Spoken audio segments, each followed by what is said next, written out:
Hi, I'm Russ Mitchell sitting in for Katie Couric. Here's what we're working on tonight's CBS Evening News. President Bush talking Iraq strategy today. His national security advisors are down in Crawford, Texas, talking to him today about that.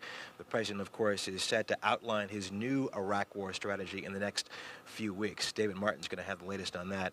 Also, David's going to have a tidbit today from the Washington Post, but it's something that we didn't know before today. I'm going to walk over to senior producer Bill Owens, who's going to tell us more about that. Bill Owens, one of the reasons that these are such highly rated web hits. Was that right, Bill? I thought that we found out that your solo appearance 2 days ago was higher rated than our joint appearance yesterday. I think it's just a fluke. But David's going to have something else tonight from the Washington Post, something from Bob Woodward that's quite fascinating. Yeah, it's along the lines of what our own former colleague Phil Jones did, an interview with the president only to be published or broadcast upon his death. In an interview with Bob Woodward, Gerald Ford told him that he thought the Iraq War was a bad idea, that it was a bad calculation to go in, and that he disagreed with the reasoning for prosecuting the war.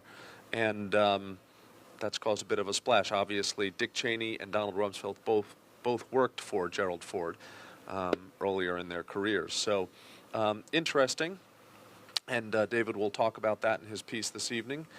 That's going to be really interesting. And as you said, I mean, these folks that he's talking about, that President Ford was talking about, are people who are now working for the Bush administration. That's right. I think back earlier in their careers, perhaps they would have been considered politically a little bit more moderate, maybe.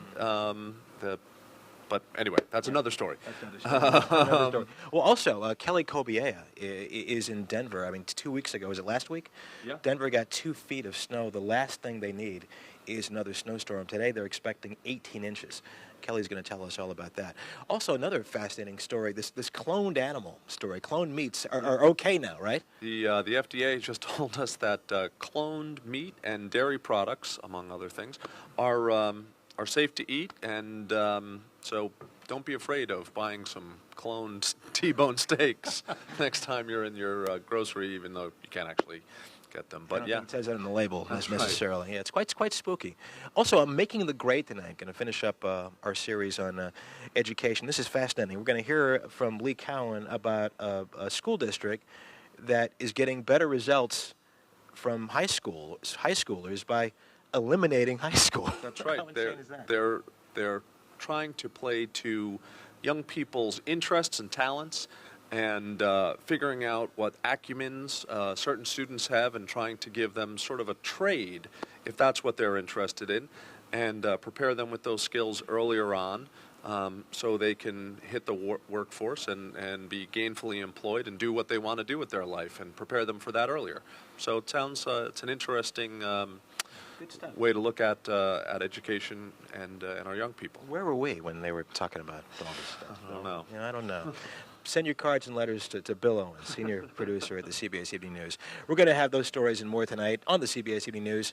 We'll see you then.